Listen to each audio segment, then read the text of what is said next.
bye week? I was gone for the bye week. I was on the road recruiting. I was here for Tuesday's practice, so I missed the rest of the week of the bye week because I was out on the road recruiting. But from what I saw over the course of these last few days, it looks like they're being aggressive out in practice, which I like a lot more. So I'm kind of fired up for how they're moving. And I know it sounds a little bit ridiculous to keep saying that it gets better and better, but the truth of the matter is that it does. What's challenging about Wisconsin's run offense, especially the guys at your position, and why are they so good at doing what they do? Well, I think they're good at what they do because that's all they do, right? Yeah. Right. They're not trying to find an identity of who they are offensively.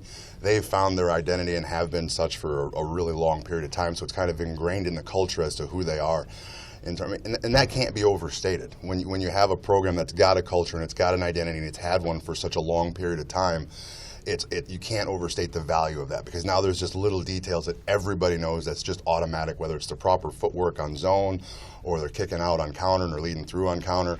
They're really good at what they do and they firmly believe in what they do, and so they understand their identity, they know who they are, and they play within that. And so I think that's what makes them really effective. As far as my guys being able to handle it, it's going to require them being really physical at the line of scrimmage. There's not going to be as many space plays for those guys to make unless their offense generates some space. So it's going to be one of those issues where we have to be physical at the point of attack and in the box and do a really good job with our hat and hands. How do you feel? Go ahead. How do you feel about your guys' ability to do that?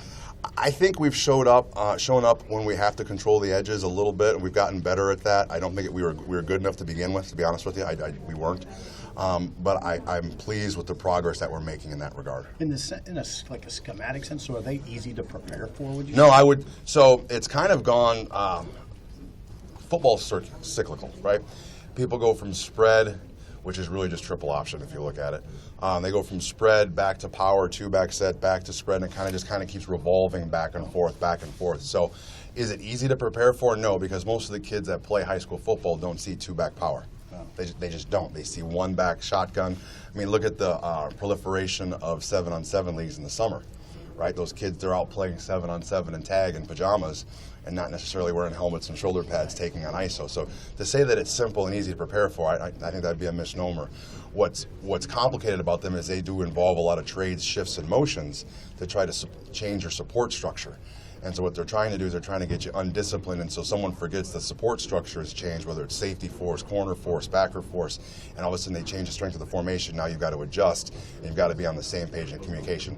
15 years ago, 20 years ago when I was playing, we saw it all the time, so it was easy. But we never saw 11 personnel. And that was like, whoa, what are we doing?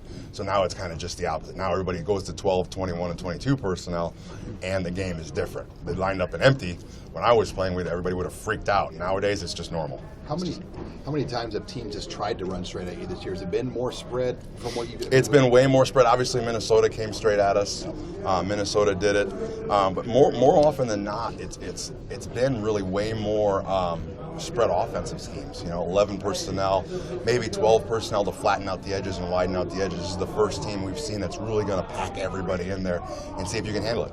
Garrett Nelson wearing a black shirt? He was, yeah. Garrett Nelson got a black shirt, and I'm sure he was fired up as could be. I didn't get to see it in the locker room when he picked it up, but I wish I could have. I would have been really excited. Today. Yeah. I'm very, very proud to be his coach. And what went into the decision to give him one of the true freshmen? Have you ever watched Garrett practice? Ever watched Garrett prepare for a game? You ever watched Garrett run out on the field pregame? You ever seen Garrett do anything he's not supposed to do consistently? Garrett does things right off and on the field, and that's what's given Garrett an opportunity to get a black shirt. That's why his snaps have gone up game to game to game. He's warming up with the defensive line when they go out there. Yep. Saturdays. Why is that? Because he can't sit still before a game. He's got to be on the move. He's got to go, which I love. And him and a couple of the other guys do that as well at outside backer. It's really just to get your blood flow moving. What we talk to those guys about in pregame is get your heart rate up, bring your heart rate back down.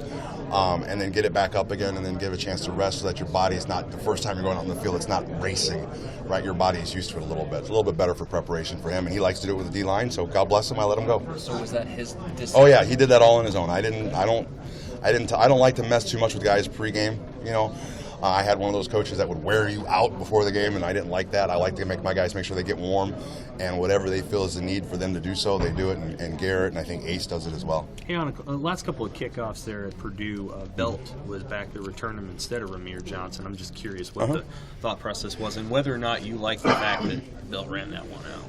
I do. I liked we were in the situation where we wanted to get him in the game and get him some opportunities to do some things, and I think that we, for the most part, executed fairly well on those returns. So yeah, I'm okay with all that.